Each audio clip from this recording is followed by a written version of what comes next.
જિલ્લાના ફતેપુરા તાલુકાની પાટવેલ ગ્રુપ ગ્રામ પંચાયતના વિકાસના કામોમાં ગંભીર અનિયમિતતાઓ અને સરકારી નાણાંનો દુરુપયોગના આક્ષેપો સામે આવ્યા છે। ગ્રામજનો દ્વારા કરવામાં આવેલી રજૂઆત મુજબ 2024-25ના 15મા નાણાં પંચ હેઠળ ધરાયેલા નાણાં અને રસ્તા બાંધકામ તેમજ મહાત્મા ગાંધી રાષ્ટ્રીય ગ્રામીણ રોજગાર ગેરંટી યોજના મનરેગા હેઠળ થયેલા વિવિધ કામોમાં મોટા પાયે ગેરરીતિ આચરવામાં આવી હોવાના આક્ષેપ કરવામાં આવે છે। મળતી માહિતી અનુસાર અનેક વિકાસના કામોમાં ગુણવત્તાનો અભાવ જોવા મળે છે, જ્યારે કેટલાક કામોમાં સ્થળ પર વાસ્તવિકતાની કામગીરી કરતાં પણ વધુ ખર્ચ દર્શાવી સરકારી નાણાં ઉપાડી લેવામાં આવ્યા હોય તેવાની શંકા વ્યક્ત કરવામાં આવી છે।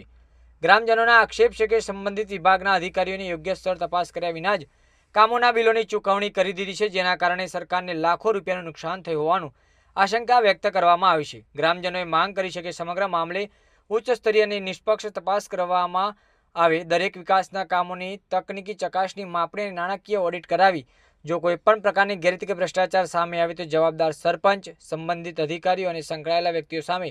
કાયદેસરની કાર્યવાહી કરવામાં આવે તેવી ગામ લોકોએ ચેતવણી આપી છે। જો કે આ મામલે પારદર્શક તપાસ કરવામાં નહીં આવે તો દોષિતો સામે યોગ્ય પગલાં લેવામાં નહીં આવે તો તેઓ જિલ્લા કક્ષાને લઈને રાજ્ય સરકાર અને ભ્રષ્ટાચાર વિરોધી સત્તાઓ અધિકારીઓ સાથે સમક્ષ રજૂઆત કરી ન્યાય મેળવવા માટે આગળની કાર્યવાહી હાથ ધરશે। એડિટર